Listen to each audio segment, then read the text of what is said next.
What's up, guys? Today we will be checking out the iPhone 17e here. And yeah, so this is going to be Apple's kind of like their budget phone. It is $599, so it's pretty expensive, for a budget phone for sure. And gonna be checking it out. I really wanted to do some comparisons with the 17e. And yeah, so I'm gonna just try to stay kind of objective and just kind of look at the phone. I know it's kind of hard to make these type of videos and not compare it to everything that's on the market, but I just want to kind of look at the phone itself. I think this is the white color. So again, that's pretty much it with the box. We get the Type C to Type C, and that's pretty much it. And yeah, it's a pretty nice white color here. I feel like I need to turn the brightness down. Yeah, all right, so hopefully you guys can see that a bit better. And yeah, overall it basically looks exactly the same like the 16e, but we do have MagSafe now. So this phone does have MagSafe. This is something that they should have done with the original or the last year's model, the 16e. But it is here now, and there's a few other kind of cool things that they did here. But let's just go ahead and set this up. As far as like the body style, guys, it really kind of reminds me of a iPhone 14. It's basically an iPhone 14 with one camera, right? And it feels pretty solid in the hand. Very nice feel. Full glass and metal device, matte finish, and actually, kind of on the lighter side, 169 grams. So yeah, so overall, basically think about an iPhone 14, basically as far as the design and body style here. We do have, we do have the action button over here, if I can get this to focus. So we do have the action button now. I'll show you guys that. Guys, we are all set up. I went to the park to take some photos for you guys, and let's just run through the phone real quick. And again, we're going to try to focus on this phone. We're not going to try to, or I'm not going to try to talk about other devices. Let's talk about this display here. So it's basically the same display, but it has a slight upgrade. So they have the new anti-reflection coating on here, which I did notice, outside, even though it wasn't super sunny, but I mean, it doesn't look that great, but it does like block off a little bit of a light for sure. So let me get a phone without the anti-reflection coating so you guys can maybe see. Yeah, so you guys can see the light is a lot harsher. So like I said, it's not like the Galaxy S25 Ultra. That's like the best thing I could like compare it to. That has like the best standard for that anti-reflection coating. This, it's okay. It's not bad. It does work. So that's one thing that I've noticed. Besides that, I mean, it's basically the same screen that you would find in an iPhone 14. It's a 6.1 inch Super Retina XDR OLED. 1200 nits peak brightness is a bit low, especially for a 2026 phone. If it's super sunny, it wasn't super sunny outside today. It's kind of raining, kind of cold. So I can see the phone easily, but 1200 nits peak brightness. If it's super sunny, you're at the beach or something like that, this might be a little bit difficult to see for sure. And I mean, the rest of the display is really good. What I like about the iPhone displays is that even though this is a small phone, Apple gives it a very high resolution and high PPI, and I think a lot of people kind of forget about that. A lot of these, like say for instance the Galaxy S26 that came out, it's really got a 1080p resolution, and you could tell the difference when you look up close with icons. This one is crystal clear. It's 1170 by 2532, and it's 460 for the PPI. So like I said, icons, text look really good on this display. So it does have an advantage for me in that, like, I could tell it almost really looks like a 1440p display because of how small the display is at 6.1 inches. It's got this outdated notch. I mean, it is what it is. Let me pull up some video. Although, like, the video watching experience, it's not bad at all. But like I said, it's a nice display. But again, you do get this kind of outdated cut into the display for sure. So yeah, I mean, the display, it's I do like that it's high res and it looks really sharp. It's 60 hertz, which again may or may not matter. Depending on if you're coming from like an older iPhone 11, 12, 13, 14, 15. So if you're coming from like an older iPhone, you probably honestly won't even care. But I would say overall display, I would have liked to at least, I feel like what they could have done right was at least brought the dynamic island and kept it 60 hertz. That would give the display a more modern look. Or what they could have did was make it 90 hertz, and they can keep this notch and make it a little bit like smoother with the animations. In 90 hertz would be like, I think, a little bit more noticeable for sure.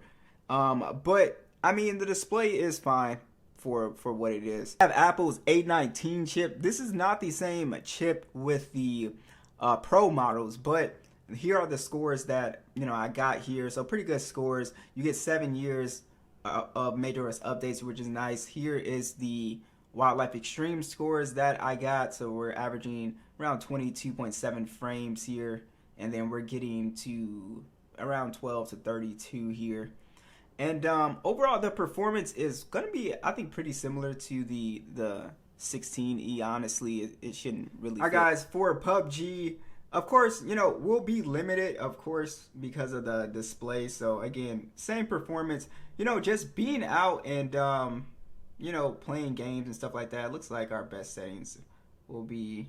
Can we go all the way up to? Yeah, we can do HDR. Yeah, we can do HDR Extreme. On here looks really nice. Yeah, so you'll be limited to 60 frames. Of course, gaming performance is going to be fine on here. I was trying to see if I could get the chip to warm up recording video today.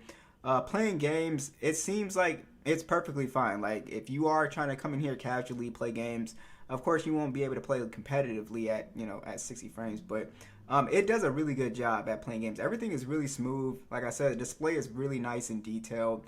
I'm not getting any overheating or any warmness recording videos and just doing, normal stuff. So I would say overall, first impressions of the performance is pretty nice. Let's check out these speakers, max volume.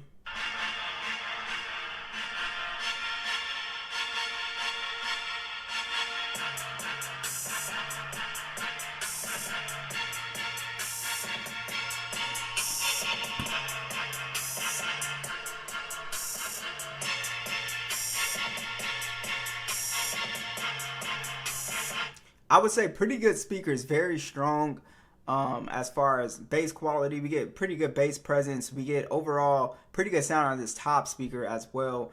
And it's loud. It sounds clear. There's no distortion. So I think the speakers sound pretty good here. We also, of course, have our face unlock. And we do have our action button here. I have it set to the visual intelligence. This phone does have the, Apple Intelligence features, so you can take advantage of that. That's kind of one of the pros of the E model, especially the 16E. Once that started to come down in price, it actually ended up being the cheapest way to get Apple Intelligence, because I think that phone came down to like $350 in really good condition, Amazon, eBay. So this one here is no different. You have your Apple Intelligence on here. So the base model is 256 gigs of internal storage and 8 gigs of RAM. All right, so let's talk about the cameras here. So I thought objectively the main camera, where there's only one camera, is pretty good. So I didn't really have an issue with it. I really liked the colors. I was getting pretty natural colors, and it's just a single 48 megapixel standard. It's a 4K 60 for the video and a 12 megapixel selfie that shoots in 4K 60. And again, no ultra wide. The zoom quality, it will be all digital, of course.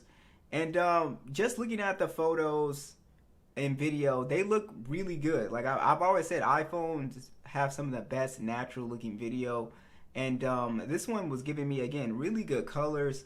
Overall, just really nice shots that you could just take and post if you want to. So I think the cameras look good. Yeah, of course you want an ultra wide and a telephoto lens. That is kind of the area where you can kind of see that it's a kind of a mid-range phone. When you kind of zoom in, it gets kind of grainy and you lose a bit of detail for sure.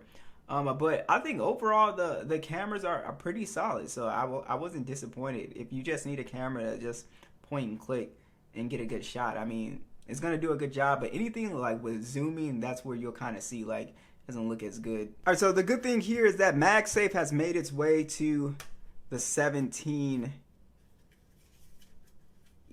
which I feel like they should have done this. This is just a little power bank, portable power bank. I feel like they should have done this with the first model. I just thought it was really random that they did that.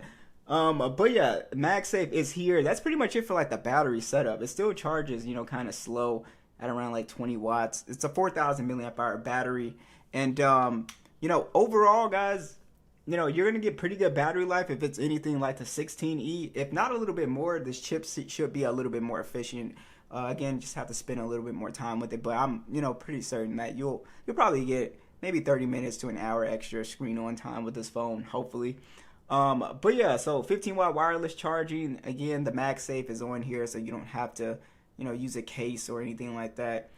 So yeah, so I really think the phone it's fine. You know, a lot of people looking at the 16E when that phone dropped and just looking at everyone's comments, it was like, okay, so you have a particular or like a certain type of person that is kind of looking at this phone, and you know, I like to just throw all options out, but some people were genuinely, when the 16E came out, they were like, no, this is the phone that I want for XYZ, blah blah blah.